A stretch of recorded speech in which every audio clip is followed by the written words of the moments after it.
এই জানিস বিচুটি, আমাদের পাড়ার সেই ঝাড়বাতি কে বলতো?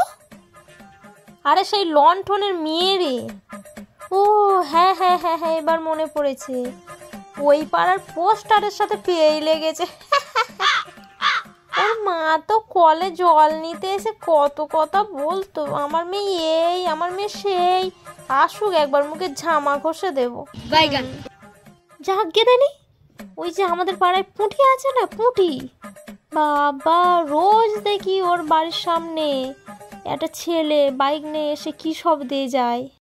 জিজ্ঞেস করলে ওর মা বলে ডেলিভারি বয়টাই না কি সব বলে, ওই নাকি পার্সেল না ছাই, দেখবে যা ওই ছেলের সাথে লাইন আছে। না হলে কি আর এমনি এমনি কেউ অত জিনিস দিয়ে যাচ্ছে মুখ দেখে? কই আমাদের তো দে যায় না।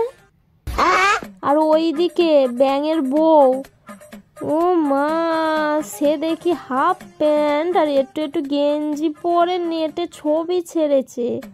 লজ্জা শরম কিচ্ছু নেই, লজ্জা শরমের মাথা খেয়ে বইছে একেবারে। কি বলবো আর, একদম বাজে মেয়ে মানুষ। তা তুমি কোথা দেখলে? আরে আমার মেয়ে তো দেখাচ্ছিল, তাই তো জানতে পারলো, নাহলে আমি কি ওসব ফোন টোন ঘাটতে জানি নাকি যে দেখবো।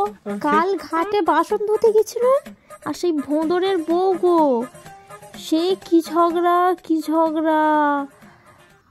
আমার তো এই মারতে আসে সেই মারতে আসে, মনে হচ্ছিল মুখে মুড়ো খ্যাংরার বাড়ি মারি। তা যাগে, অনেক তো বেলা হলো, আমি এবার যাই, গিয়ে রান্না বসাতে হবে। আমাদের প্রেমির বাপটা আবার এসে ভাত ভাত করে হেই দে মরবে, মনে হয় বাপের জন্মে ভাত গেলেনি।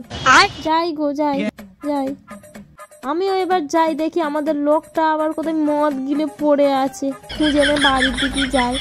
আসি গো।